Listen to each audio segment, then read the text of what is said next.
And nice to have you back. This is Valley Beth Shalom, live online. I'm Rabbi Feinstein, and this is Lunch and Learn for a Wednesday afternoon. And I welcome everybody. I'm just putting this together and hope that you're taking very good care. There we are. Bingo. All right. Yes, Douglas, ask a question. Did you see Deborah Littstadt's op-ed yesterday in the New York Times? Yeah, I didn't read the whole thing. What did it say? Basically, that it shouldn't be an act of heroism to go to a shul. Yeah. When she went in Europe, and she was asked to find a shul, you didn't need to get directions as to where the building was. You just said, look in the area where the guy with the machine gun is. Yeah, that's true, by the way. Yeah. But even then, they hide them. You ever been in lots of cities in Europe, you can't find a synagogue unless you know where it is. Right. And when you get there, they don't let you in unless you either have a reservation. You have to bring all kinds of documents. The most severe one is Istanbul. Anyone ever been to the shul in Istanbul? Beautiful shul. First of all, you can't tell from the street there's a shul there. It just looks like a building. You go around the back and there's a little door. And you walk up to the door and you have to push the intercom and they ask you who you are and you tell them that you have a reservation. The door opens up and you're standing in front of a double glass thing where the guy interrogates you. And then they let you into a room. It looks like a bank vault. It has a tremendous steel door that closes behind you. And they look you over for a while. And they decide to let you in. The front door opens and you can go on into the shul. It's a beautiful shul once you get inside. But they had a bombing, and so this morning a guy from NBC News interviewed me, and his question was, you're supposed to be welcoming. A faith community is supposed to be welcoming. How do you balance welcoming with the need to protect? And I said, the only way to do it is with a broken heart, because on the one hand, what happened here? A disheveled guy on a cold morning bangs on the door of the synagogue. And the rabbi did the right thing. He let him in. He said, you look cold. You look hungry. Come on in. Get warm. Let me fix you a cup of tea. And then what do you want? The guy pulled out a gun. I mean, can you imagine? Now, the thing about the story for Sunday, for Shabbos is, what if there had been 200 or 300 people in the synagogue? Right? I mean, imagine what could have happened. I mean, what if the guy had explosives? I mean, what could have happened was like Pittsburgh, which was the real nightmare. So it's a terrible thing. It's a terrible, heartbreaking situation, and we've gotten used to it. I mean, it's a sweet thing to watch the kids come into VBS for nursery school or for day school or for Hebrew school, and they all slap high five to the guards, and we know the guards' names, and the guards are very sweet about it. But in the end, Deborah's right. There's a man standing there with a very large weapon on his hip. I have guys with very large loaded guns watching my shul, because that's the way the world is. It's a tragedy. It makes you gulp. It's a terrible thing. On the other hand, if anybody goes too far, and you hear some people say this, oh, it's 1937 all over again. Just consider this. How did it end that the FBI, the police from Colleyville, the Tarrant County Sheriff, and the Texas Department of Public Safety had all surrounded the synagogue and were ready to go in and rescue the people? The fact that law enforcement's protecting us and not persecuting us is one of the differences between now and 1937, and that has to be recognized. And we have to keep those guys. We have to thank those guys for that commitment. I mean, they don't know what this guy had when they went in to get him. They didn't know what he had. On the other hand, the FBI guy still made the dumb cuff, statement that it had nothing to do with Judaism. Yeah. All right. So He walked it back. He didn't walk it back. The organization walked it back after they got a lot of grief for being morons. The funny thing was, what did it have to do with Judaism? The guy believed that we actually control the world. Yeah. The guy believed that Angela Buchdahl, who is the rabbi of Central Synagogue of New York, could make a phone call and get a Pakistani terrorist released from federal prison. That's a really interesting thing, right? You mean to tell me we don't have that power? Shh. So loud. Yeah, well, we put her in there. We should be able to get her out. That's exactly right. Right. You know, I mean, you think like really, like if we had all the power in the world, you think that, I mean, really? I mean, go figure. Go figure. I don't know if it's flattering or disgusting that people think we have all the power in the world. You know, there's that famous joke about a guy who goes to see his dentist. There's a version with an accountant and a lawyer, but let's take the dentist one. And he sees that in the corner of the waiting room, there's a big stack of this ferociously anti-Semitic material. And he's reading it. And finally he gets into the dentist and he's all angry and agitated. He says, "What the hell are you doing? Why do you keep this trash, this rubbish around here?" And he says, "Frankly, it's for my heart." I said, "What do you mean it's for your heart?" He says, "Look, I read the Jewish press. What do you read in the Jewish press? The Jews are disappearing. Israel is vulnerable. The terrorists are after us. Anti-Semitism is rising. Assimilation is destroying us." Breaks your heart. He said, "What do you read in the anti-Semitic press? We control all the banks. We control all the media. We control all the government." He says, "Yeah, it's actually better for my heart to read by them than to read by us." I think that's very funny, but that's a sad joke. If I could say it's a sad joke. Old German Nazi joke, though. The people in the subways or in the, that's the same joke. Yeah, the old joke is who's at fault for the way the world is, right? The Jews and the bicycle riders. And the Nazi says, "The bicycle riders, why bicycle riders?" And the Jew says, "Why the Jews?" Bert, how are you? I'm good. What I found interesting is the popular press portrayed her as a neuroscientist 90% of the time. So why are we locking up scientists? Not neuroscientists, and she graduated from Brandeis, by the way. It's Yeah, my wife about graduated from Brandeis, and she has never shot any American official. I just want to make sure you all understand that my wife, she gave up her membership in Al Qaeda and has become American. I'm kidding. That was a joke. Please don't send me angry mail. It was Nina's as American. Nina's a native-born Los Angelino.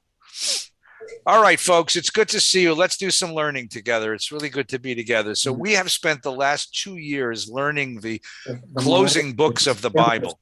First, I'm going to mute everybody if that's okay. We have learned all the books of the prophets and then many of the books of Ketuvim, of the writings. And now I'd like to move from that to the next species of Jewish literature. And to do something which actually never have done before, I'd like to look at Talmud together. Now, usually when we look at Talmud together, we look at a snippet on a particular topic. But when you do that, you miss something. And what you miss is the rhythm of a page of Talmud, the rhythm of the Talmudic discussion. And for purposes of this educational exercise, I think that's really one of the things I want us to absorb. I want to learn Talmud for 3 principal reasons. Number one, you're all literate Jews and you deserve to know Talmud. Talmud is the source for the Judaism we practice. The Bible is its foundation. The Bible is its constitution. But we don't live biblical Jewish lives. We live Talmudic Jewish lives, because in the Bible, if we were living biblically, we would make sacrifices. If we were living biblically, we would treat, leprosy in a certain way. If we lived biblically, we would practice an eye for an eye and a tooth for a tooth, literally. It's the Talmud that takes the principles and ethics of the Bible and applies them to life in the way that we Jews are used to doing. So I think it's important for literate Jews to learn some Talmud. Now, the problem with learning Talmud, and the reason why it was never taught to you in Cheder, in Hebrew school, or never taught to you in classes, is because it's a very difficult realm to jump into. Imagine a book that you already have had to read in order to read it. I mean, it's the only analogy I think of is, when you get a big roll of Scotch tape and you look for the beginning, imagine a roll of Scotch tape without a beginning. Just think about how that would work. And that's really what Talmud is, because you already have had to be reading it in order to understand how to start reading it. Does that make any sense? But the way that you do it is you get a person who's been through it once before and they take you into it. And that's what we're going to do together. We're going to jump into some Talmud. They call the Talmud a sea because it's got so much in it, 65 books, right? So we're going to jump into the sea of Talmud together, okay? Because I think that as a literate Jew, you ought to have this experience. Now, there's two things in particular I want to look for, and this is my agenda in teaching the sections we're going to be learning. Number one, I want to look for the way that the Talmud interpreted and modified and shaped and molded the Bible. How did the Talmud take a religion of yesterday and turn it into a religion of tomorrow? Now, the Talmud is deeply reverent of the Bible. The Talmud's presumption is that the Bible, the entire Torah, and all the rest of the books of the Tanakh of the Bible come from God. The Torah is written by God. The prophets are given by God. The writings are inspired by God. It's all God. And yet that didn't stop the rabbis of the Talmud for changing, modifying, overturning even. Because if it all comes from God, then it has to make sense morally. And if it doesn't make sense morally, it means I'm not reading it right. And I have to find the right way to read it. So let's look at the way that the Talmud is revolutionary, even radical, in the way that it treats past religion and giving us a religion that can move forward. And it's the method, not just the particular content, that I think is so very interesting. Second thing I want to look at, and this is why I want to do a couple of pages of Talmud with you, which is going to take a lot of patience. This is not going to be a one-shot, learned it all in one afternoon, then I'm leaving kind of thing. It takes some patience to learn this because I want to jump into the Talmudic rhythm. So what does the Talmud present to us? The Talmud, imagine this. Remember these exercises? We say, if you could have any 5 people from history sitting with you at dinner, who would they be? So who would I like to have dinner with? I'd like to have dinner with Moses Maimonides, and I'd like to have dinner with Jonas Salk, and I'd like to have dinner with just George Washington. That's what Talmud is. Talmud presents itself as if it were a live discussion among rabbis and teachers and insightful human beings about the meaning of life and about the ethics that we should practice. In fact, these discussions never took place, at least not the ones that are shown in Talmud. In fact, these are articulated, they're written. You're going to see rabbis from different generations living far apart from each other geographically, brought together in a Talmudic discussion. I mean, so imagine if you could create a discussion between Abraham, Joshua, Heschel, Harold Schulweis, Moses Maimonides, and Rabbi Akiba. These are, what would they say to each other? And you take quotations from each of them and stitch it together into a supposed imaginary conversation. That's what Talmud is. And we get to sit in on that conversation.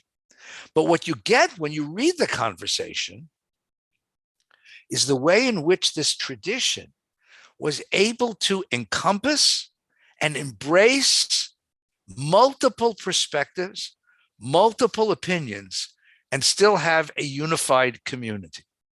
How do you embrace and preserve and teach multiple different perspectives, ideas, and opinions, and still have one community? After all, in the end, if you're talking about halacha, about a way of life, you have to make one decision. Either it's treif or it's kosher. Either it's Shabbos or it's Friday. Either it's, you got to in the end come to it, but you're going to embrace lots of different opinions without losing any of them. And the idea that we can have a community of multiple perspectives, multiple opinions, pluralism that tolerates so many different, even widely disparate ideas of how things work, how the world should be, how we ought to behave, how what God wants of us, and still have one unified community is something that we're going to see in the Talmud. That's what Talmud is all about. Okay? All right, so let's begin with a little bit of background, and then we're going to jump right in, shall we? Here's the background. So let's go a quick historical sketch. King David gathers up all of the traditions of the narrative and legal and prophetic traditions that were extant in his time at 1000 BCE, right? And they sit in a temple treasury from 1000 BCE for 400 years until 586 BCE. And in 586, BCE means before zero, okay? In BZ, before zero. So in 586, the Babylonians conquered Jerusalem. They destroy the temple. They take away the king, his court, and all the leading citizens of Jerusalem. They take them away and they settle them in Babylon. And by the waters of Babylon, there we sat and there we wept. Yeah, but not for long, because we made a decision. The reason they took us away from Jerusalem is because we revolted. We rebelled against the Babylonian Empire. And the idea was that if you take the leading citizens away and settle them in the imperial capital, you take a people away from its land, away from its language, away from its culture, away from its custom, settle them in a foreign place. Within a generation or two, they're going to disappear. They're going to assimilate. Your kids are going to go to Babylon High School.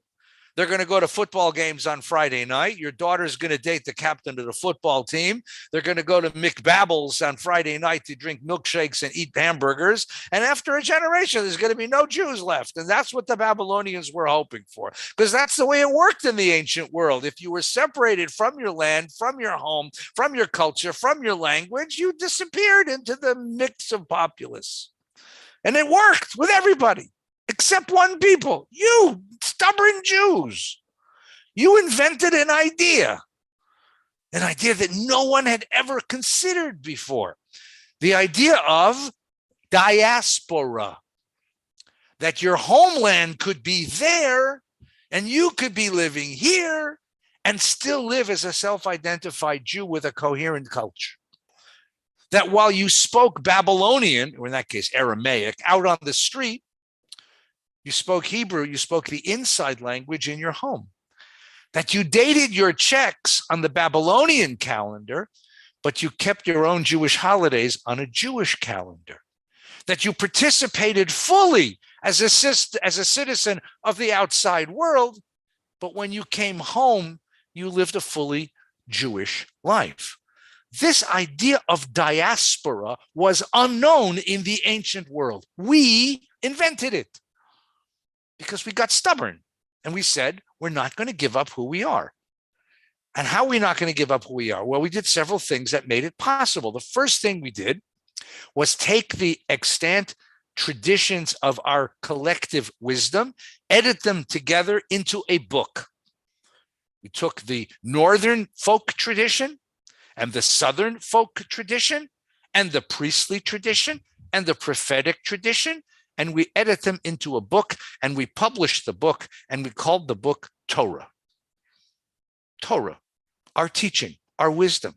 And we established a time when we could learn Torah on Saturdays, when we would cease from work and spend the day learning and encountering the wisdom and spending the day with the community that we cherished. And we established an institution where all of this was done called the Synagogue. No one had ever done that before, by the way. Up until that point, you worshiped in a place where a God had shown up, where a miracle had happened. We Jews invented the idea that wherever 10 of us show up, that's where God is. Crazy idea. No one had ever thought of that before. Wherever 10 of us show up, that's where God is. By the way, if you want to see an interesting contrast to this idea, I've spoken about this before, so I apologize. If you've ever been to a medieval church or even a Renaissance church in Europe, they have a thing called a reliquary. Anybody ever seen this before? And you take a little tour of the reliquary, and you go down and then you say, oh, here is the left finger of Saint Anne. Here is a bone from Saint Joseph. And then every great cathedral in Europe has a nail from the original cross and a splinter from the original cross. By the way, if you took all the splinters in all of the reliquaries, in all of the churches of Europe and put them together, not only would you have a cross, you'd probably be able to build a cathedral, because it was a big industry in the early years of the church to sell people, wink, wink, wink, relics. Hey, man, you want to buy a relic? I have a piece of the cross, French postcards, watches, rings, fingers from St. Anne, Now, why did they do that? Because they maintained the old pagan idea that the only place that you could find God was a place where God showed up. But what if you want to build a church in a place where God never showed up? Let's say, for example, Venice. If you're the church fathers, if you're the city fathers of the city of Venice, and you want to build a cathedral, so what do? God never showed up. No saint ever showed up. No miracle ever happened in Venice. You know what you do? You mount an army, a navy. You invade Constantinople. You burn Constantinople to the ground. You steal the casket of St. Mark. You bring it back to Venice. You bury it, and you build Cathedral San Marcos in San Marcos Square. Then you invite all the pigeons who live in the world to come live with you. San Marcos is the patron saint of pigeons. If you've ever been to Venice, you know what I'm talking about. Okay? Now, Jews had a different idea. I have news for you. There never was a miracle at the corner of Venice, at the corner of Ventura and Densmore. There never was a saint who lived at the, except for Rabbi Schulweis, maybe, at the corner of Ventura and Densmore, right? God never showed up. No one was ever healed from something. What makes the corner of Densmore and Ventura kosher, holy, a sacred place? We gather. Whenever we gather, that's where God is. That idea was a new idea. And because of that idea, we survived diaspora. We survived diaspora, right? 75 years later, we go back to Jerusalem. When the Persians conquer the Babylonians, they send us back to Jerusalem and they give us permission to rebuild the temple. That's called the Second Temple. Ezra comes back. He's the national security advisor, the cupbearer to the Persian emperor. He comes back, and as we saw last week, he reads the Torah to the people. Now, when the Torah was held by the priests and the elders, and you had a question about whether Dr. Pepper is kosher for Pesach this year, you went to a priest and an elder, and he said, that's what he gets. You know, that's what you do. Whether you can have Dr. Pepper or not. But once you read the Torah to the people, you don't need to go to a priest. You don't need to go to an elder. All you do is read the book. But still, you open the book and it says on 7 days, for 7 days, you will not eat any chumetz. You will eat matzah. And you say, is Dr. Pepper kosher lePesach? So you begin to make what's called an interpretive tradition. You build a body of interpretation, what we call an oral law, around the written law of the Torah. And so from the time of Ezra in 444 BCE, we have an explosion of various interpretive traditions interpreting the Torah. From now on, the way that you find out what God wants is not to wait for a prophet to come and tell you. You take the book and you interpret it, and you adopt a certain interpretive traditions. But if we have multiple interpretive traditions, what we end up with is multiple Judaisms. And that's what we get. By the time of the year 0, there are multiple Judaisms. And that's exactly who the most famous Jew in the world at the year 0 was. Jesus of Nazareth was a guy who had a certain way of interpreting the Bible. And he had followers who agreed with him. And a lot of people who didn't disagree with him because he was Jewish after all, right? And he comes to Jerusalem and he proclaims his truth. And there were those who followed him. And they continued to follow him. I don't know if you know him, but he did rather well. Now, what happens is in the year 70, the Romans destroy the Holy Temple of Jerusalem. And that is a trauma far beyond the imagination of the community. And the community then dispersed. And there are still multiple Judaisms, but there's a group of guys who are self-identified as the rabbis. They locate in the larger cities, in Tiberias, in Sepphoris, in Caesarea, and they begin to codify, bring together their interpretive tradition and proclaim it to the community as the interpretive tradition. And slowly, slowly, over the centuries, the Jews adopted that interpretive tradition over all the other ones. And that's how you get Rabbinic Judaism. In the year 200, life in Eretz Yisrael became impossible. There was a terrible economic downturn, a terrible drought. The Romans were just making life miserable. And by that time, a large diaspora community had grown up along the banks of the Euphrates back in Iraq or Babylon. And the community was moving that direction. So the leading rabbi of the time, Yehuda HaNasi, Judah the Prince, he was called the Prince because he was the liaison with the Roman government. He brings together the traditions of interpretation put together by this group of guys called the rabbis that had been promulgated from 0 to 200, edits it into a terse code of law and calls it the Mishnah. The word Mishnah is a double meaning. Mishnah could either mean number two, the second, from the word sheni, meaning you have God's Torah and now you have the Mishnah. It could also mean a teaching, just like the word Torah means teaching. Here is the way that you live Torah. And we now have a written law. Plus, there's lots of other interpretive material that didn't make it into the Mishnah that made it into other collections at the time. But that's one of the first layers of this thing. And the rabbis who put together the works of the Mishnah are called Tanaim. Tanaim are the early rabbis from the year 0 to the year 200. Well, what happens then is that the academies, there's three main academies in Babylon, in Iraq, Sura, Pumbedita, and Nardea. They take the Mishnah and they start working on it too. They create an interpretive tradition around the Mishnah. There's also an academy in Tiberias, and they do the same thing. And that work is called Gemara. It also means teaching. Mishnah plus Gemara equals Talmud. Talmud is the Mishnah plus the Gemara, okay? Because there was a Gemara that was written in Babylon, that's called the Babylonian Talmud. There was a different one written by the rabbis who stayed in Israel, that's called the Israel Talmud or the Jerusalem Talmud. Two Talmuds. And that's what we're going to be learning together, okay? Let me stop. That was a long introduction. Any questions? So Talmud is edited in the year 500 CE. Mishnah is 200 CE, Talmud is 500 CE. Okay, questions, comments, counter sermons. Yes, Douglas.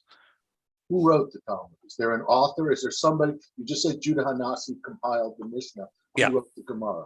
Well, no one wrote it. What you have is you have guys who edited it. Yeah. So Is there somebody that's there's two rabbis. Traditionally, there's two rabbis called Rabbi Ashi, Rav Ashi, and Ravina. But the truth is that modern scholarship has sort of dispelled that myth that these were the two guys who did it. And they said that it was actually put together over the course of about 200 years by a group of rabbis called the Saboraim. The name Saboraim means the guys who put together the Talmud. So over the course from 500 is when it's beginning to gel. It takes the next 200 years for the thing to really gel. It took generations. You'll see why in a minute. It took generations of rabbis to put this thing together. Okay. Yes, Lois, please. Yeah. From where or whom did they get their authority Ah, wonderful. over so much time? Wonderful question. So the rabbis gained their authority from the populace over time. It takes a long time, right? From the destruction of the temple in 70, it takes 200 years. Some people say much more, even 400 years or 500 years, before the whole Jewish community gathers around and says, this is the Judaism we're going to practice. And even then, one of the reasons why the community found the rabbis' version of Judaism so easy to practice, or rather attractive to practice, rather than some of the other versions, was because the rabbis included lots of people. They had this wonderful way. You'll see this in a moment. They had a wonderful way of including others, even people who had very disparate opinions from theirs. Very, very different opinions.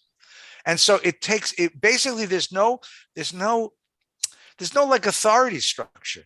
It's just the community eventually gravitated around the rabbis, and we said as a community, these are the people we're going to listen to.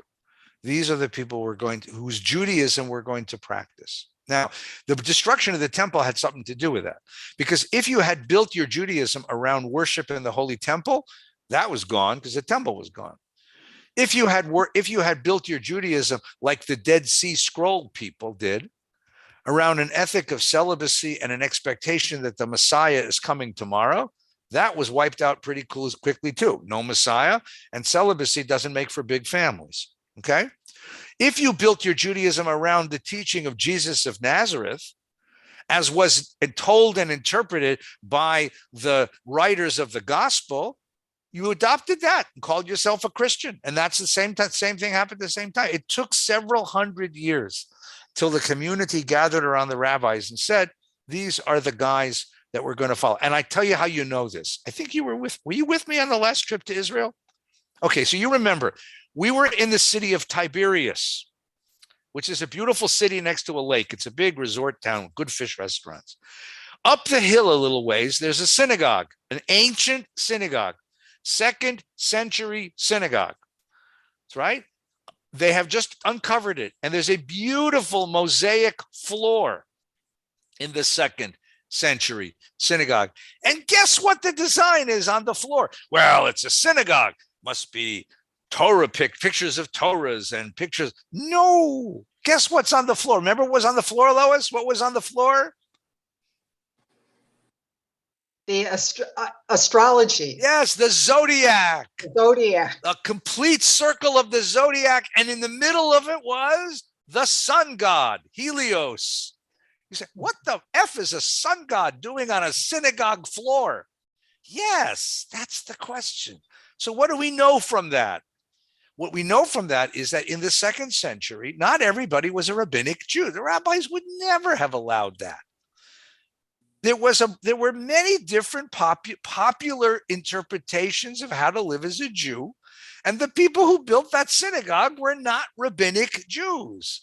So what happened between the time they built that synagogue and the time they built Valley Beth Shalom? And you'll notice there's no sun god at Valley Beth Shalom, and even in the new building, there's no sun god, right? We have a scoreboard, but no sun god. The question is, how did the community slowly gravitate and gel around the rabbis? That's really a wonderful question. And it's the subject of a great deal of scholarship right now, because we've discovered dozens and dozens of synagogues all over Israel and all over the Mediterranean. There's lots of them in Turkey, for example, with zodiacs and sun gods and all sorts of mythical things that you wouldn't expect to find in a shul, right? And that's one of the really interesting questions. Okay, Burl. Thank you. You partially answered my question, but what did 586 BCE have to do with the writing of the Talmud? In other words, is it something that was started before then and then? No, what 586 has to do is the writing of the Torah, the consolidation of the Torah. The Talmud comes when the Torah is published. That is, the Torah becomes accessible to everyone. You don't have to go to an elder and you don't have to go to a priest to ask a religious question. You can open the book yourself. But when you open the book yourself, you're going to discover you still need help. You need interpretation. And it's the explosion of interpretive traditions that then becomes what Judaism is all about. Okay, does that make some sense? Yeah, thank you. Good, sure, of course. Stan. When was the first, as far as we know, Talmud that's printed and put together in anything like what we think is a Talmud put together? And when was the first one that's really like the one that we have today? Okay, together? so the Talmud was actually one of the first books printed. You know, when Gutenberg invents the printing press, a bunch of Jewish entrepreneurs get hold of the design and they build a printing press, and the name of the printing press was Sonsino. That was the name of the company because that was the name of the town where they were, an Italian group, right? And one of the first books they print is the Talmud. You know why? Because Jews buy books, right? Jews are literate. Remember that and this is in 16th century Europe. In 16th century Europe, if you're a publisher of books, you want to sell books to people who are going to buy books. Who is the most literate group in all of Europe? Well, there's two, monks and Jews. And monks don't have a lot of spending cash, but Jews do. So you start printing Jewish books. So the first Talmud was printed already in the 16th, 17th century. The Talmud that you know, that you've seen, if I can show you a picture of it, is called the Vilna Shas, the Vilna Talmud. And the Vilna Talmud, I have it here someplace, I'll find it. The Vilna Talmud is actually a 17th century creation, a 17th century, 18th century. What they did was they took the Talmud and they added a bunch of stuff to it and printed it all on the same page. Let me show it to you, okay? This is a page of Talmud. Can you see it? Okay, this is what a page of Talmud looks like. Okay. So let me interpret this for you. The stuff in the middle, the stuff in the middle, this stuff here, that's Talmud. Okay. But that is Mishnah and Gemara. Okay. On one side of the page is the commentary of Rashi. Rashi, 11th century French commentator, who's trying to make Talmud accessible to people by giving you interpretive hints and definitions of words and explaining the arguments that might be hard to find. But of course, whenever you interpret something, that's a decision. The other column is called Tosfot, begins with his son-in-law. He had 5 daughters, so he had 5 sons-in-laws who were all big-time scholars. And what do? Well, they say, Pop wrote this. What does he know? And they argue with him. So here's Rashi's interpretation of Talmud. Here's Tosafot's arguments with Rashi, right? And then all this other stuff are other rabbis in other generations who are making comments on the Talmud, okay? That's what a page of Talmud looks like, okay? We're not going to do that. We're going to do it a little bit differently because this is very difficult to do. I created one for you that I'll show you in just a moment, but I want to make sure I get everyone's questions. Any other questions before we move forward? Anyone have a question at all? Any question at all? Do I think the Rams can beat Tampa Bay Buccaneers? I don't know. I'm glad that's not my field. Okay, here we go. We're going to learn Talmud Bava Metzia 59a and b. Let me translate. Talmud means Mishnah and Gemara. Bava Metzia, literally it's Aramaic, meaning the middle gate. The name of the book was Nezikin, which means damages.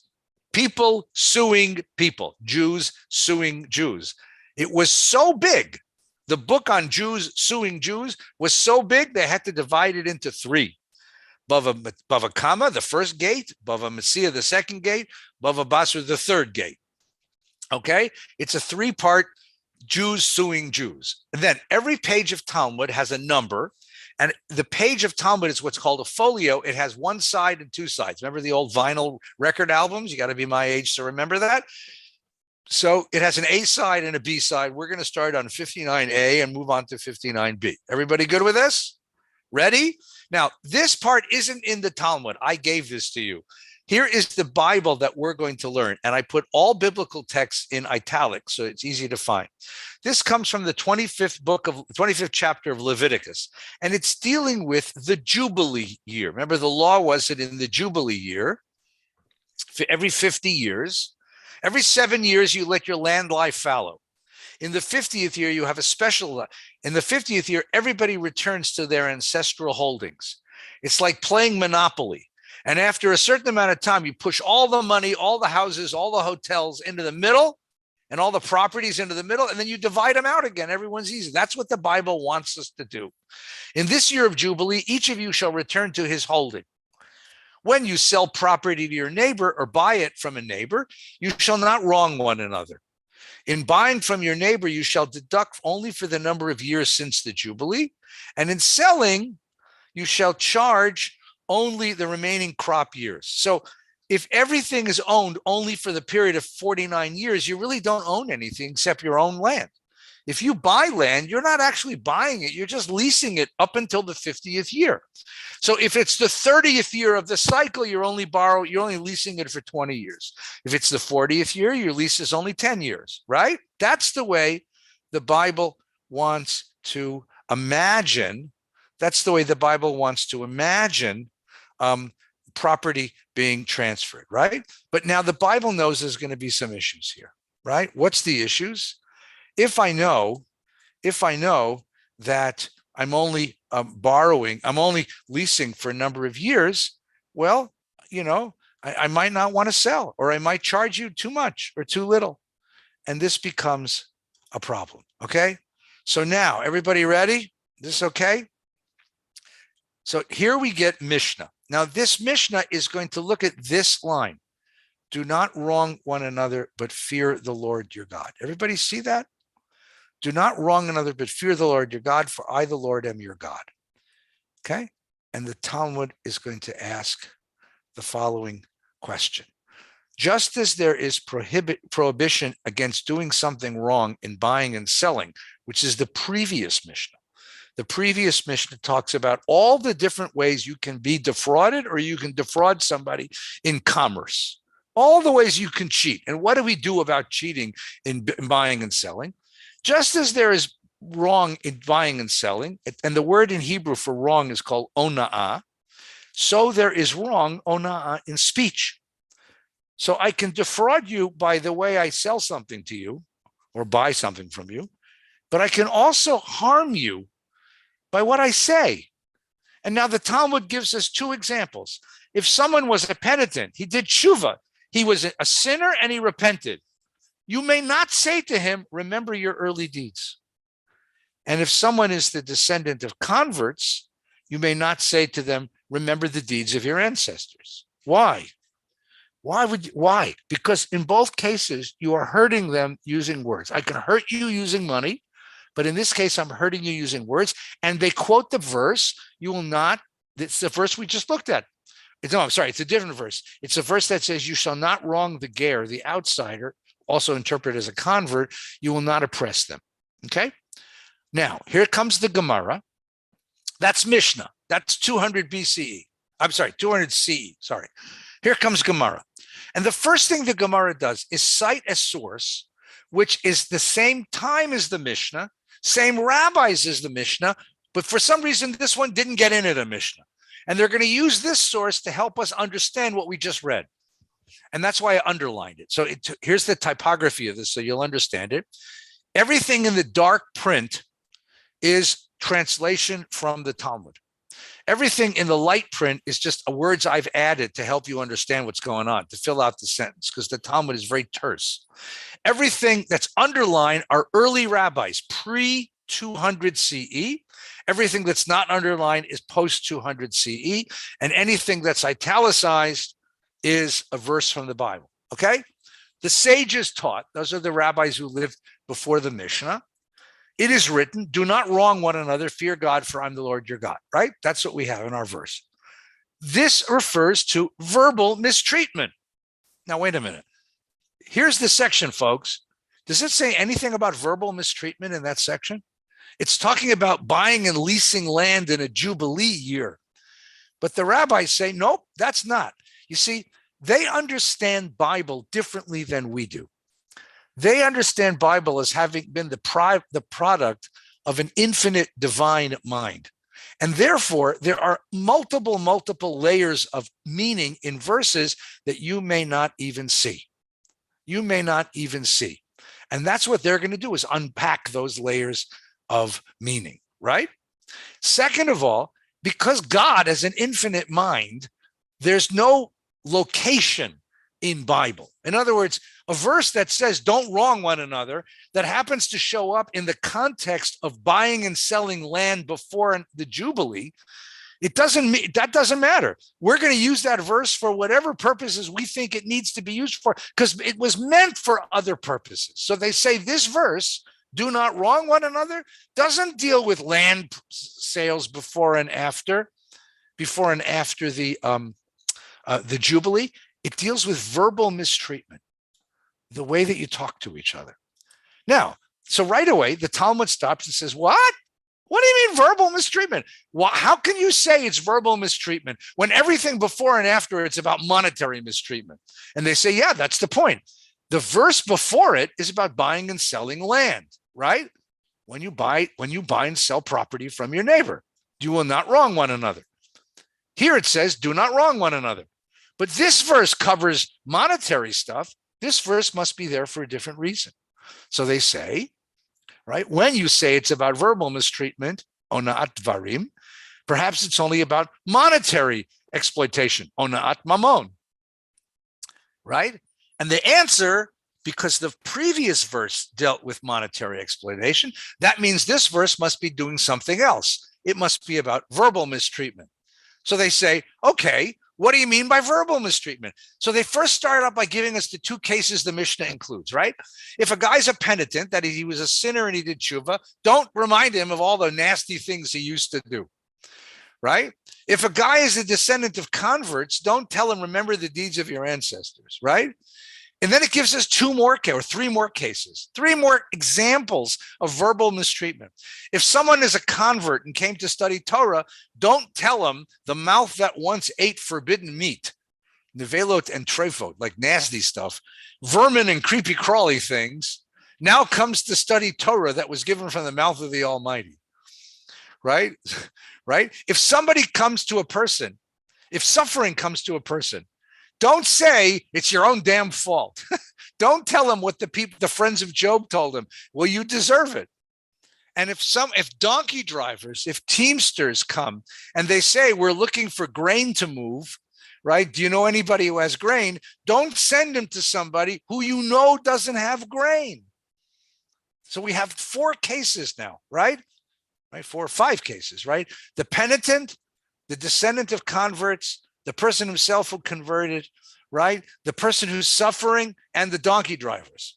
5 cases where using words deceived somebody or put them down, just hurt them. And then Rav Yehuda gives us one more, which is something we looked at last time, I think. Rav Yehuda says if you're in a store and you have no intention of buying, or you don't have the money to buy, don't ask the price of something, right? And then he adds one more comment. He says, because this is a matter of intent. It's not a matter of overt behavior. It's a matter of intent. And in matters of intent, that's why the Bible adds the words, you shall fear your God. Now, let me stop and just further. Everybody got the text? That's the name of a rabbinic text that comes from the rabbis of the Mishnah, but wasn't included in the Mishnah, is called a baraita. A baraita. This is a baraita, and it has a lot of legal force, and we're going to look at it in depth in a moment. But first, everybody understand it? Now, let's first understand the ethics of this, because I think it's really fun. What do all these cases have in common? The penitent, the convert, the son of converts, the donkey drivers, the guys who's suffering, and the storekeeper who's just tending his store, and you come in and ask him something. What do they all and you use words, and your words deceive them or hurt them. What do these cases all have in common? Can anybody see a common thread through all these cases? You got to think Talmudically now. What do they all have in common with each other? Can anybody see anything they have in common with each other? Yeah, Doug, you want to give it a try? And then Ed, yeah. Is there a power dynamic between the Okay, person? what's the power dynamic? Apparently, the person who's being instructed not to do something has some power over the person that is being asked not to do it for. Okay, let me just rephrase it just a little bit. It's not that he has power over him, but in most of these cases, there is a dissymmetry, an inequality of power, right? The donkey drivers are looking for work, and you send them the wrong direction. You know, but they don't know, right? The storekeeper wants to sell you something. You know you don't want to buy. He doesn't know. The convert, who's an outsider coming into the community, you feel at home. He doesn't feel at home, right? The penitent, the person who sinned and did tshuva, right? He still feels not quite welcome back. Right? So there is a dissymmetry of power. I think that let's go one more step. Let's call it a dissymmetry of status. You're an insider and he's an outsider. You're in the know and he doesn't know. You're in control and he's not in control. There's a dissymmetry in power. There's a dissymmetry in control. There's a dissymmetry in status. And you're being told what? In those cases, don't take advantage. Yes, who said that? Thank you. Don't take advantage of that. That's exactly right. Don't take advantage and don't exploit that dissymmetry, because he's a human being. He's even a member of your community. In all those cases, they're Jewish too. You know, you don't lord it over. You know, it's the phrase, don't like push yourself on top of these people. Remember that you're all in this together. It could be you tomorrow, right? Ed, you want to add something, please?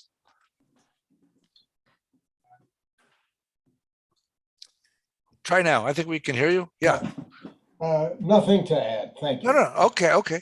But you see, in all these cases, so the phrase, the matter we're dealing with is called ona'at devarim, exploitation through words. And in all these cases, you're exploiting a dissymmetry in power and control and status. And the rabbis say, don't do this. Don't do this. This is wrong. This is a violation of fundamental Jewish ethics. And because it's so much, it's not a matter, it's in so many of these cases, it's not a matter of overt behavior. If anybody walked in and saw you talking to the storekeeper, they wouldn't know that you were just taken advantage of. The donkey driver doesn't know that you're taking advantage of him.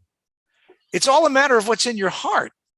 And that's why the phrase is added, you will fear your God, because that's a phrase that is added to mitzvot that there's no enforcement procedure for. This is more, it's about your moral character. Do you have the moral character to refrain from using your words to put yourself above another person? That's the question. All right, now we're going to begin the Talmud's discussion of this. So we have a Mishnah, we have a Braita, which is a Mishnaic source that didn't make it into the Mishnah. Now we come to the next, to a discussion of this. Rabbi Yochanan is a first generation post-Mishnah rabbi. Post-Mishnah, the rabbis are called Amoraim. He lives in Israel. And he's quoting Rabbi Shimon Bar Yochai, who's a Mishnaic rabbi, actually the student of Rabbi Akiva. And Rabbi Yochanan ben Zakkai said, verbal wrong is worse than monetary wrong. So when it comes to in a moral hierarchy, you can do more damage with words than you can with a checkbook. It's an interesting phrase, by the way, right? He says, and here's why Rabbi Yochanan tells us why. Why? Because with verbal wrong, the Bible says you will fear your God. But with monetary wrong, it doesn't say that. In other words, that phrase is added only for the verbal wrong, not for the monetary wrong, right? Let's take a look at that upstairs. Look at the verse again. When you sell property to your neighbor, buy anything, you will not wrong one another. Nothing about God there, right? It's only when it talks about this verse, do not wrong one another, but fear your God, I'm God. That's why they say this is verbal and this is property. This is money, okay? Rabbi Elazar adds another idea. He teaches verbal mistreatment affects yourself. Monetary wrong affects only your money. I have a friend who once told me, he's a lawyer, and I asked, what kind of law do you do? He says, business litigation. So I said, do you ever do any kind of other thing? He said, yeah, I did family law for a week. I said, a week? He said, yeah, for 1 week I did family law. He still looked at me, he said, I would rather have the worst business litigation than any case in family law. I said, why? He said, because in business litigation, it's just money. And eventually you'll find a meeting point. It's not personal, it's just money. But in family law, it's completely personal. It's all about choking and killing the son of a bitch, the other person, right? And this is exactly the idea. If you mistreat somebody verbally, you're affecting their sense of self, who they are in the world. If you say to a convert, you'll never be Jewish, think of what you're doing to that human being, right? So as you steal somebody's money, you've affected their pocketbook. If you steal their self-image, their pride, if you humiliate them in public, what have you done to that person? Rabbi Shmuel Bar Nachmani says for monetary exploitation, restitution is possible. With verbal mistreatment, restitution is not possible. So if you rip somebody off monetarily, you can always pay them back. You feel guilty, you pay them back. You ever insult somebody? Ever insult somebody in public? Try apologizing. Whew, not easy. Because really, once you've humiliated them, you really can't take it back. You can't pay them back the way you can pay back, right? And so now they add one more. The Tana, that is the guy who was reciting the Mishnah and the Braitas, in the study hall of Rabbi Nachman Bar Yitzchak said, one humiliates another in public, it's as though they were spilling his blood. It's like killing somebody. And Rabbi Nachman Bar Yitzchak answers, he said, yeah, you've spoken well, because when someone is humiliated, they blanch, their face turns white. It's as if they died. Right? Abaye, who's a fourth generation Amora, fourth generation post-Mishnah rabbi, said to Rab Dimi, in the West, in Eretz Yisrael, they regard it as a Mishnah. They regard what Mishnah as particularly vigilant. Rab Dimi was a caravan driver. And he went back and forth between Judea and Babylon. And in addition to carrying wares and goods and things like that, he would carry wisdom. He would study in the academies of Israel and then report to the academies of Babylon what they were learning, and back and forth. So Rabbi asks him, what mitzvah is the biggest mitzvah in Israel? And he says, the mitzvah is against humiliating others. Because Rabbi Hanina taught everyone descends to hell except for three people, for three different kinds of people. And then the Gemara at this point says, what did he mean by that? What do you mean everybody descends to hell? Rather, this is what he meant, right? Those who descend to hell may eventually ascend from hell. There's a belief in hell. Gehenna is hell. And certain people get to go to hell, right? Right, except for three. There are three kinds of characters who are doomed forever, right? Who have the ultimate punishment. And who are they? Number one who engages in intercourse with a married woman. Okay, so it's adultery. Okay, now what's interesting about that is if a man engages in with a married woman, it's a question about whether he can be punished or not.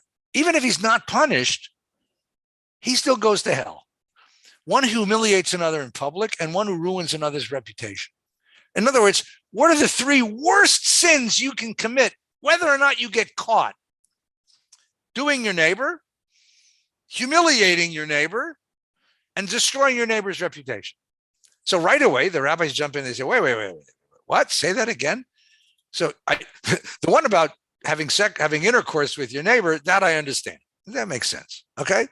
But these other two, humiliates him in public and then ruins his reputation, aren't they the same thing? And the answer is no, because you can be humiliated, because you can ruin someone's reputation and they can get used to it. But then you go on humiliating them afterwards. Even once they get used to it, they can learn to live with this bad reputation. But when you humiliate them afterwards, embarrass them, that still makes, so those are two different things, right? So everybody see what we got here? See, this discussion, what's amazing about this discussion now is all of these rabbis live in different places at different times. And it was the editor who put them together on the page. It's the editor who brought them together to the dinner table so that we can have a conversation about what it means to live in a community with other people. I mean, stop for a second and step back. Why is this so important to these guys? Because we live in community. Now, we don't live in the same kind of face-to-face, see the same people every day community that they did. But in any community, even ours, even a community which is as disparate as ours, the way that you talk to people, the texture of social relationships, the damage you can do with words is very serious. And the question is, how do you police that? How do you create an environment in which people understand that I have to be as careful with the words that I use as I am with the money that I use? And then with that last source, let's be really frank about it. I have to be as careful in my verbal life as I am in my sexual life. Because to hurt somebody verbally is worse than having illicit sex in the world. I mean, think about what that means, because it'll destroy a community. And that's what we're out to do. We're out to protect the community. All right, let's stop there. We'll close now. Any questions, comments, counter sermons? All right, here's what you can do. If we really had time, we would spend 3 hours together. So I would assign you to a partner. Take a look at the source, okay? I'll put it in the link, and you're all welcome to the source.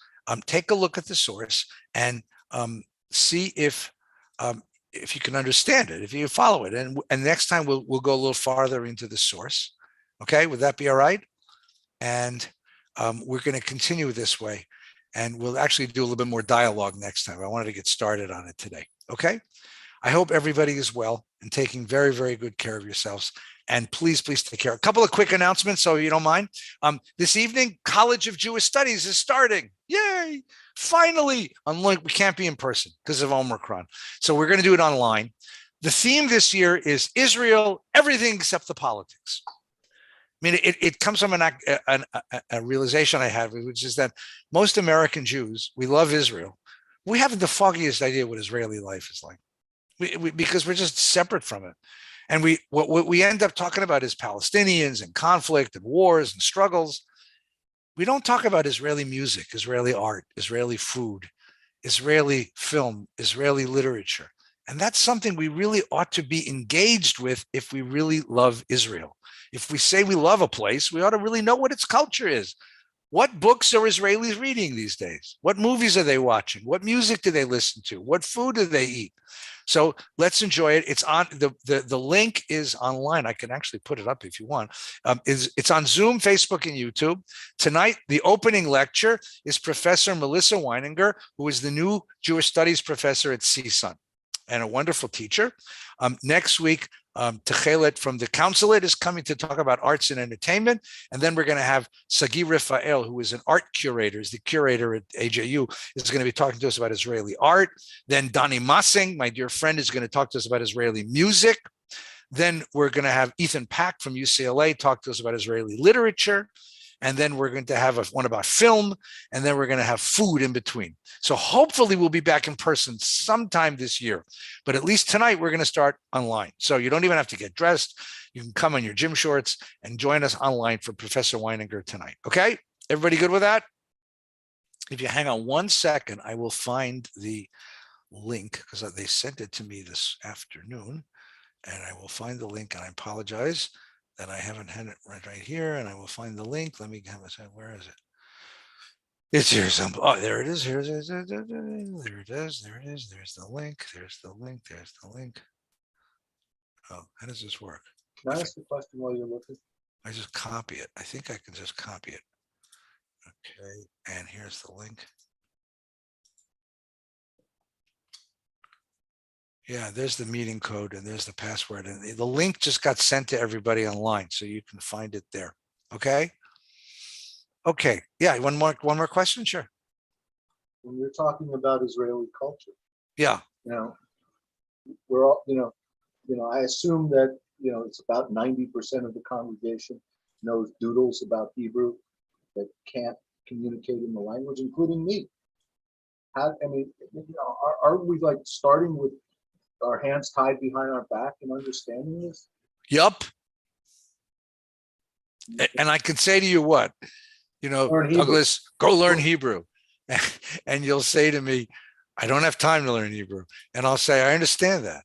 But if you ever want to be part of Israel, you need to learn Hebrew.